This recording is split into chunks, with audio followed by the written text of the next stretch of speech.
Mga katrops, welcome back ulit sa aking channel, Sports React PH.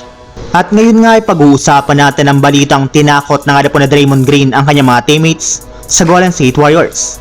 Pag-uusapan na rin nga natin dito sa ating panibagong video ang sinabi ni LeBron James sa pagkatalo ng Los Angeles Lakers laban sa Cleveland Cavaliers. Dahil nga po mga katrops sa pagkatalo ng Golden State Warriors kahapon laban sa Cleveland Cavaliers, ay muli na naman nga pong bumagsak ang kanilang record sa 16 wins at 16 losses bilang kasampu sa standings ng West.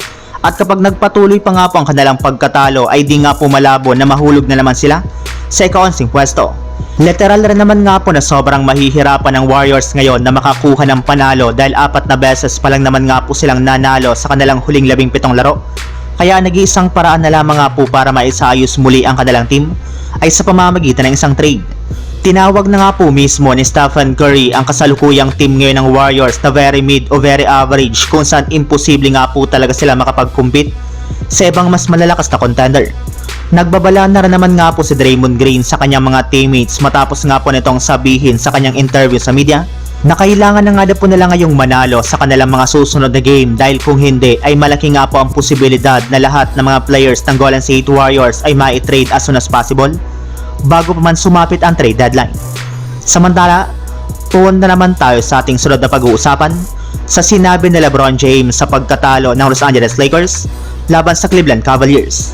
Sa kabila nga po mga katrops ng pagtatala ni LeBron James ng 23 points at 7 rebounds, Austin Reeves na gumawa ng 35 points, 9 rebounds at 10 assists, at si Anthony Davis na gumawa naman ng 28 points at 13 rebounds ay hindi pa rin nga po nila nasabayan ang napakainit na opensa ng Cavaliers na siyang rason dito bakit sila natalo.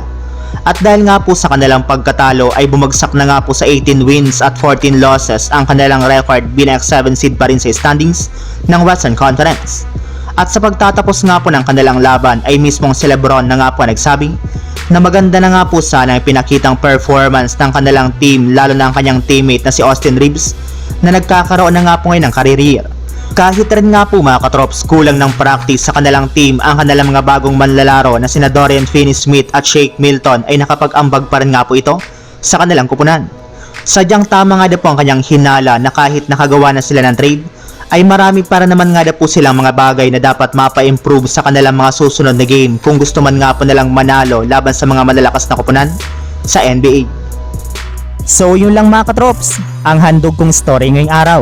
Sana nag-enjoy kayo, please like and subscribe my YouTube channel, Sports React PH para sa iba pang story at update patungkol sa NBA.